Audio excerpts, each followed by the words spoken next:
E aí, tudo certo?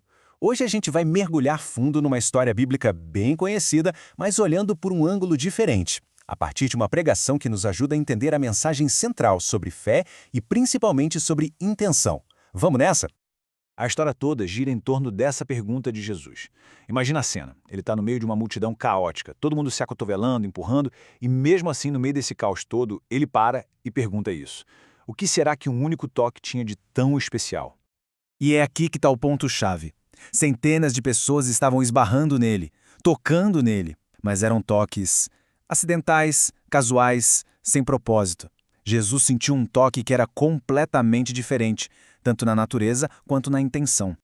Para a gente entender isso direito, nossa análise vai ter 4 partes. Primeiro, vamos ver o conflito central desse toque na multidão. Depois, a gente vai fundo na anatomia da fé que estava por trás dele. Em seguida, vamos descobrir o efeito transformador desse contato. E, por último, entender o alerta sobre o risco de ser só mais um no meio da galera. Ok, vamos começar pelo cenário. Basicamente, a história nos mostra duas forças opostas em ação. De um lado, a multidão e do outro, uma mulher. E aqui tem um número que é fundamental: 12. Esse número representa o tempo que uma mulher vinha sofrendo com uma hemorragia. 12 anos. Ela já tinha gastado tudo o que tinha com médicos sem resultado nenhum. É um símbolo de um desespero muito, muito longo. E é aqui que a gente vê a diferença gritante. O toque da multidão era sem foco, movido mais pela curiosidade ou simplesmente pelo acaso de estar ali. Já o da mulher era o oposto completo. Era intencional, era focado e, o mais importante, nascia de um desespero profundo. Era a última cartada dela. Então, a pergunta que fica é: por que esse toque específico funcionou?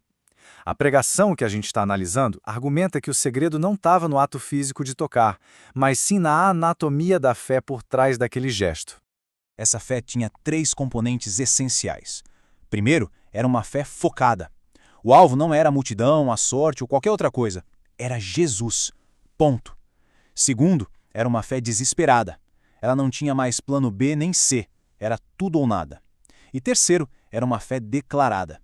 Mesmo que tenha sido só no coração dela, ela alinhou o pensamento com a certeza de que o milagre ia acontecer.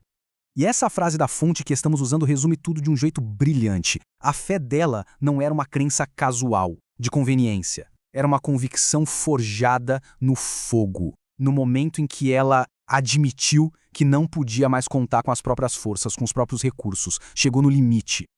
Certo, agora vamos para as consequências. Aquele toque intencional, obviamente, não passou despercebido. Ele gerou uma reação em cadeia, com 3 efeitos bem profundos.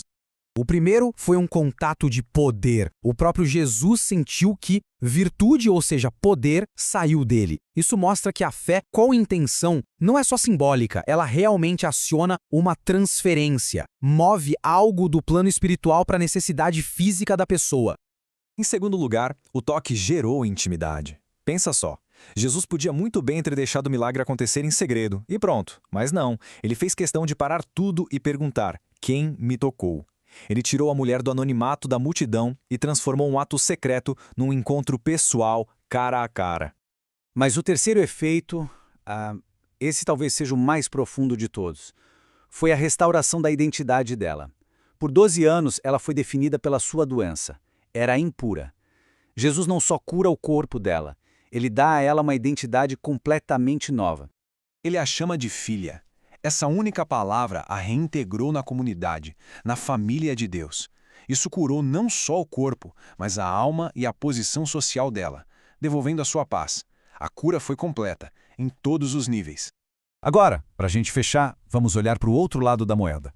A análise da pregação termina com um aviso bem poderoso, olhando justamente para quem não teve a mesma experiência que a mulher, a multidão.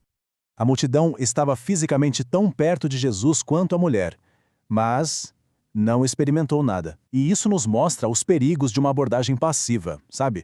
O perigo de estar presente, mas não estar de fato conectado, de se conformar com os problemas como se fossem destino.